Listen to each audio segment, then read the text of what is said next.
Hi, my name is Alicia, and today I'm going to be discussing The Betrayed by Kiera. This is the second book in the Betrothed series. If you've read the first one but not the second one, I would go watch my book review, and I would recommend reading this book if you read the first one. If you have not started the series, I would not read them. They're not really the best, but I mean, this one definitely redeemed the first, not like a whole lot, but like to like a limit. It was a little bit better, you know? And it kind of gave you like a conclusion to like that whole garbage of first book. No offense. So yeah, so basically this starts off just right after the first book. If you haven't read it, it's about this girl named Hollis. She's betrothed to the king and decides that's not the life she wants to live. Blah, blah, blah, blah. So if you haven't read it, go and not read it. I honestly wouldn't read it. But if you really do want to read it, go read it. Watch my video on that one. And then read this one, because you can't read the first one without the second one. So that's why I'm here, because I read it. And yeah, that's it for non-spoilers. Book 2. Were my hopes high? Not really. Was I expecting a lot? Not really. Did I get a conclusion? Yes. Did I get the love story that I kind of missed in the first book? Yeah, a little bit. Yeah. Weird still. Not my favorite. Hollis is not my love. I don't love her. I don't love the weird story she has, and she's just kind of a weird person. She married a guy after knowing him for like no time, like kissed him like once, just stared into his eyes and was like, his eyes. That's all I can remember from the first book. But that's why she married him, and then he was killed. No one knows who killed him. For some reason, this whole book, I was like, it was King Jameson. Like, why would it not? Why would he just like let her go? And he's just like acting like a crazy person. I don't know. I don't know how no one knew. But anyway, they all think it's King Quentin, and like he's after their family because he thinks they're gonna steal the crown. Like whatever. Like that just, I don't know. They're very paranoid. Whatever. So anyway, Hollis has no family now because they were just killed at her wedding, and her husband of the hour is also dead. So now she's heartbroken. She's basically familyless, and she goes with her mother-in-law and sister-in-law to Isolde, the other country with this crazy king that they think killed her husband. I don't know why they went there. I feel like there's so many other countries, but I guess they have like family there still. She moves there and starts her life, and it's all fine. Everyone's like, poor you, Hollis. And she's like, yeah, he died after an hour, and blah, blah, blah, blah, blah. So anyway, Eaton. I don't know how to say it. I'm just gonna say Ian. I know it has a T in it, but it's easier that way. Eaton is the cousin from the first book. We never thought anything about him. He was always just kind of like a jerk. And he was a jerk in this book too, and I totally saw him like in love with her. So maybe that's why he was a jerk, because he never got Hollis in the beginning, even though he felt like he may have should have. So, I mean, his cousin dying was kind of like a bonus for him, because he ended up with Hollis, so whatever. But anyway, he promises Hollis to, like, not be mean, blah, blah, blah. And Hollis is like, oh. And they're both, like, just like, fall in love. They have to, like, pretend they're, like, a couple and stuff. And just makes the romance.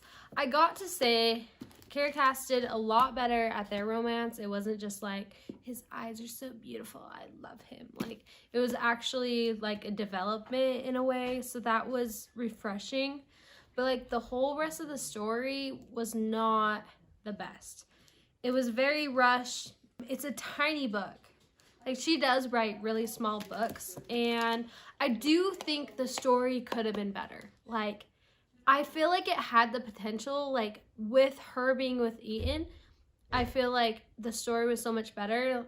But, like, the whole thing with, like, Silas, like, it could have been more of a love story in that way, but I feel like it was, her purpose was to be, like, very dramatic and, like, crazy crap happening. And this book did not disappoint in the crazy stuff. Had a lot of crazy stuff that just is so weird. Like, just, I don't know. At the end, Ethan becomes king, Hollis becomes queen. You know why she becomes queen? Because Jameson, some crazy guy, the king, marries Hollis, and she, like, agreed to it, but, like, she didn't know she was agreeing to it. Her parents, like, but I guess that makes sense because the book was called Betrothed, and she was betrothed to him. And her parents, like, basically married her off. So she didn't know that she was married the whole time. I don't know why Jameson, like, didn't tell her until this book, but, like, whatever. And so she's basically married to Jameson, and that's, like, sucks for her.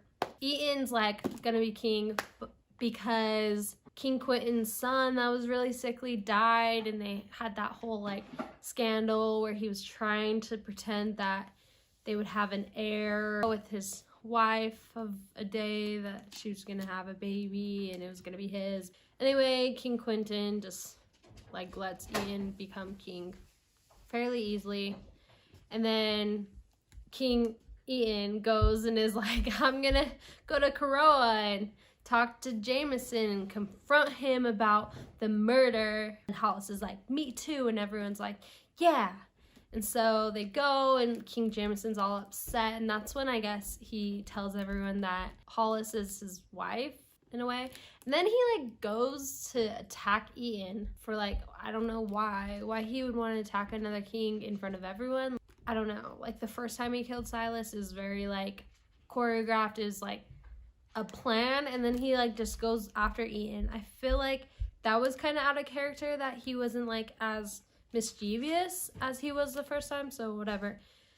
This book was just short, and I feel like everything had to be cut. I feel like it could have been so much better, but it just wasn't. It wasn't there. But Jameson goes to kill him and kills himself on accident from, like, who knows how. He, like, trips and, like, impales himself, like, so random and just weird. Like, does that actually happen? Like, I feel like it's very rare for that to happen, so it was interesting that that's how he died. And then Hollis is queen. Yay. So great. And now it's, like, the tragic love story because he's the king of his soul and she's the queen of Kiera, and they just can't be together. She's like, I love him and I have to be with him, and he's like, I want to be with her. And it's just, like, so cliche. And then they're just like, you know what, we're just gonna merge our countries because that's awesome, and we are just gonna do that, you know? And so that's how they solve it. They just get married and everyone has to deal with it. And everyone, I feel like, in Isolde for some reason really likes Hollis, and, like, everyone in Kiera for some reason really likes Hollis, and so they must like Ethan too because she likes him, so he must not be a bad guy, right? So that's where we leave off. I don't know.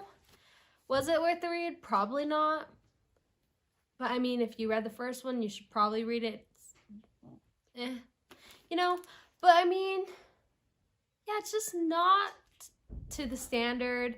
It's really short. Could be longer. It could have been better. Like, I mean, I could see it being potentially better and having, like, a good storyline, but it just wasn't there, and it just, you know, it was fine. And so that's what we got. But if you have any comments or want to talk more about it, let me know down in the comments. And also like and subscribe for more videos, and have a good one. Bye!